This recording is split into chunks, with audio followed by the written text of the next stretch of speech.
To the headline story of the day, once again, that will be Detroit filing for bankruptcy. Mark Aesch, former advisor to Detroit, the city of Detroit, he is here with us in New York. Mark, welcome to the program. Thank you very much. Great to be here. Right. At the end of the day, when a bankruptcy judge has made all of the decisions that have to be made, give me your best estimate on how big a hit the retired city workers, 20,000 of them, are going to take to their pensions. Well, I'll take it back to the comment that you were just making, Stuart. You were saying that with Microsoft stock declining, it's not exactly good for your retirement plans. Right. So when an organization doesn't perform well, sure, that affects people's pensions. And how big a hit? Come on, you know the numbers. How big a hit? They're going to have to make changes. The whole idea... Yeah, but how big a hit, Mark? But the whole idea of a public pension is to prepare for your golden years, not to be gold-plated at taxpayers' expense. There's going to have to be changes. They clearly can't afford Come on, it. I got to have a number here. I'm hearing that the retirees may get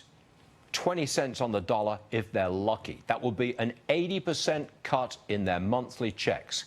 Is it that bad? So you've got to give me a number. I will give you a sense of proportion on this. The average benefits for an employee, a public employee across the country is 35%. In Detroit, it's 90. That's 3 to 1. So use that for your math and figuring out what might happen with pensions. That's how big a hit? 3 to 1. That's how big a hit you might think might happen here. 35% across the country, 90% in Detroit. Okay. The creditors. At the end of the day, the bankruptcy judge makes all the decisions. At the end of the day, how big a hit do the creditors take? Well, you got to look at the creditors, I think, different than the pensioners, because the pensioners, most of them live there, they're Detroit. The creditors are going to be in a different pot. You're going to look at those, I think, handled in a different way.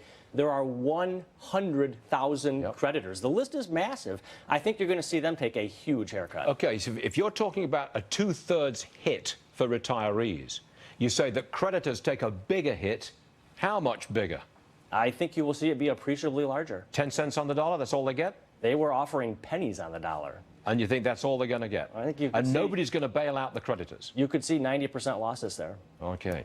Now, you've got a history in this, because I believe you once ran the public transportation system in Rochester, New York? We demonstrated... Did you turn it around? We demonstrated that it's possible to run a public agency with a private sector mindset. We ran a public agency. We cut fares, multi-million-dollar surpluses, reduced our reliance on taxpayer dollars, and we took that to Detroit last year, saved them $39 million on their transit system. So it can be done even in a community that's as challenged as Detroit is. Are you saying that if you wipe out this $18 billion worth of debt, somehow or other, you just take it off the books, for heaven's sake, and Detroit starts again, you think it could work? There is a culture of corruption in Detroit that needs to be dealt with. I will give you one example.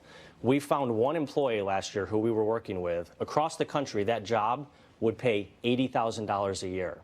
She was making $450,000 a year. Was that a government job, a Detroit City government job? You bet. You've got to get to those issues that are at the core of corruption. Mark Aesch, you know what you're talking about. Thanks for joining us. We appreciate it, sir. A pleasure. Back to the markets. The big winner on the Dow.